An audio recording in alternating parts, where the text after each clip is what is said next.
ఇక మన అమరావతి అండి. ఆల్రెడీ అదొక మెగా సిటీ, గుంటూరుకి రిలేటెడ్. గుంటూరు, అమరావతి కలిసి ఉన్నట్లే. మన హైదరాబాద్, సికింద్రాబాద్ అంత వేరియేషన్ కూడా ఉండదు. అమరావతిలో ఆల్రెడీ రాజధాని పనులన్నీ జరిగిపోతున్నాయి. చాలామంది డౌట్లు ఉన్నాయి కదా మీ అందరికీ. ఫస్ట్ చంద్రబాబు వచ్చినప్పుడు గ్రోత్ ఉంటుంది అని ఇన్వెస్ట్ చేశారు. మేము కూడా కొన్నామండి. మాది గుంటూరు. అప్పుడు మేము కూడా కొన్నాము. చంద్రబాబు గారు దిగిపోగానే జగన్ గారు వచ్చాక అన్నీ ఆగిపోయాయి. అది కూడా ఒకటి. దాని పక్కన కరోనా కూడా ఒకటి వచ్చింది. దానివల్ల ఇంకా కొలాప్స్ అయింది.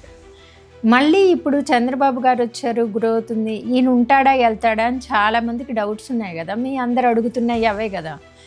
ఆల్రెడీ అమరావతి రాజధాని అని ఫిక్స్ అయిపోయిందండి. ఇంకా ఆ ఏరియా డెవలప్మెంట్ ఆగదు కదా. గతానికి ఇప్పటికి వేరియేషన్ ఏంటంటే ఇన్ఫ్రాస్ట్రక్చర్ అనేది పీక్లో డెవలప్ అయింది. దాని రీజన్ ఏంటంటే యుద్ధ ప్రాతిపదికన ఒకటి అనుకుంటే అది సంవత్సరంలో నిలబెట్టగలరు, 6 నెలల్లో 3 నెలల్లో కూడా నిలబెట్టగలరు. ఏ స్ట్రక్చర్ అయినా సరే ఆ రేంజ్లో డెవలప్ అయింది. కాబట్టి నాది డైలీ ట్రావెల్ అండి.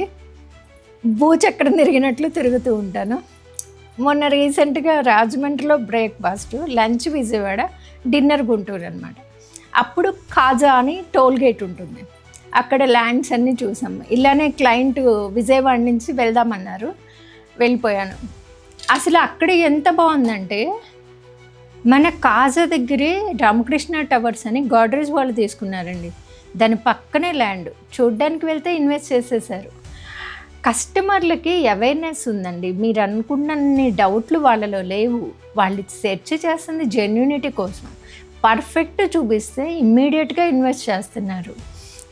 కొనేవాళ్ళు లేకపోతే మేమైనా స్పాట్లో డీల్ ఎలా చేస్తాము కదా. వాళ్ళకి అవేర్నెస్ ఉంది. గతం అంటే రియల్ ఎస్టేట్ వాళ్ళు చుక్కల్లో చూపించేవాళ్ళు. నిజమే, నేను ఒప్పుకుంటా.